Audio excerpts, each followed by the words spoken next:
Morning. Oh, it's good to be in the house of the Lord. I was thinking about a couple of the lines from two of the songs that we sang this morning.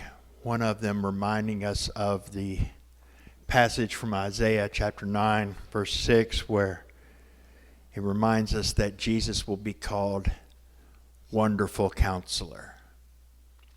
Now, this is not a hill to die on, but I don't know if that is wonderful and a counselor,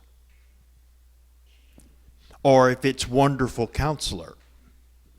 Different translations have a comma, some do, some don't, and they're all guessing because there are no commas in the Hebrew.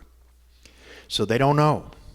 And I think it's probably safe to say both.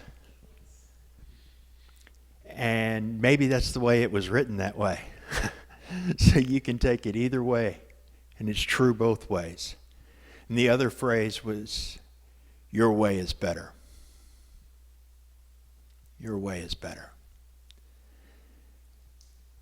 And what I was thinking about the most on that counselor part was, I don't know about you, but when I think of counselor, I think of, my guidance counselor from high school, who was a very wonderful and sweet lady and pretty much worthless as far as in helping to guide and direct my life. But she cared, and that was good. Or maybe somebody you go to for advice, and then you decide whether or not you want to take it. But that's not really all that word means. At the time that was written, people who served as counselors were pretty much just counselors to kings and generals and people who had to make some really important decisions that affected a lot. And another way to phrase that would be strategist. They were strategists. They were war counselors. They were battle counselors. They were counselors not to, should I major in this or major in that, as much as they were counselors in how do I stay alive and win this battle. Jesus is a wonderful strategist.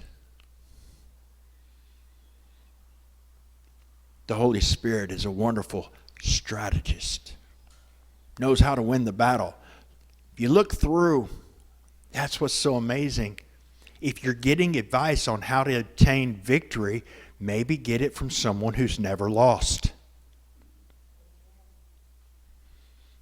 There's not one time when God said, I will fight this battle if you will get out of my way, where the people got out of the way and he didn't win. Not once. And his way is better, but it's weird. I use that word because I got reminded again today that I'm weird. And I like that. His way is better, but it doesn't make sense. I got an idea. We're going to beat one of the most fortified cities in the world. March around it for a week and then yell. That'll do it. I'm going to give you victory over the fire, not by keeping you from going in it, but by letting you dance around in the flames without getting burnt. But the guys taking you to the fire are going to die from the heat. Can we just dodge the heat entirely? Maybe you can save me by me not having to go. Joseph, I'm going to use you to save my people. Provide them a place where they can grow strong. And you're going to be in a position of power. And your brothers and your father are going to bow down to you. Oh, that sounds awesome. Sign me up. Oh, by the way, the prerequisite is 13 years in prison for a crime you didn't commit.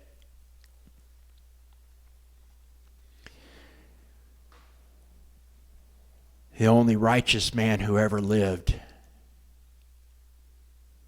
The only one who ever did it right. The only perfectly, truly innocent person since Adam blew it, was beaten till he was almost unrecognizable, tortured, rejected, and nailed to a cross and killed. And that was how God won. See, none of these are things we would do. This is not how we would write the story. But that was the strategy that God used. And it worked. He is a wonderful strategist, and his way is better. I got reminded of that this weekend. I had a rough day Friday. Friday kind of got blown away. I did not get done everything that I had planned on getting done. And for those who are waiting, that includes the Q&A, so it's not going to. It's going to be a little bit later. Hopefully Monday. But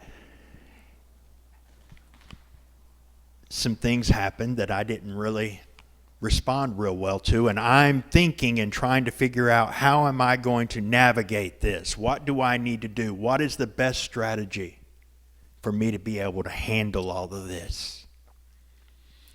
And what it turned out to be was absolutely not what I would have done at all. But it seems to have been the best thing to do, and it worked. His way is better. May not always feel like it. May not always make sense. Sometimes it means you're going to be in the dark for a while. Sometimes it means you're going to be in a pit for a while, like Joseph. Sometimes it means you're going to actually have to have somebody throw you into a lion's den so that you can spend the night with some really cool beasts who don't eat you and get shocked by the awesome things that God can do. Sometimes it's going to mean you're going to have to walk across the sand with walls of water that would make a tsunami look small on your left and your right, going, okay, God, you really not going to let this come down on me as you go? There is a way that seems right to you and me, that makes sense, that seems logical, that in the end only leads to death. But there is a death that only led to life. That was the plan from the beginning. From before Adam was created, much less before he blew it, it was determined that God's strategy to give you and me life would be for Jesus to die. I still don't completely understand why. Why did he have to die for me? Why would he want to die for me? Why would he want to die for you? But that was his strategy. His way is better. And we have life, a life worth living, when we put our trust in his way and his work and not our own. So we don't have to stress and worry and try to figure everything out.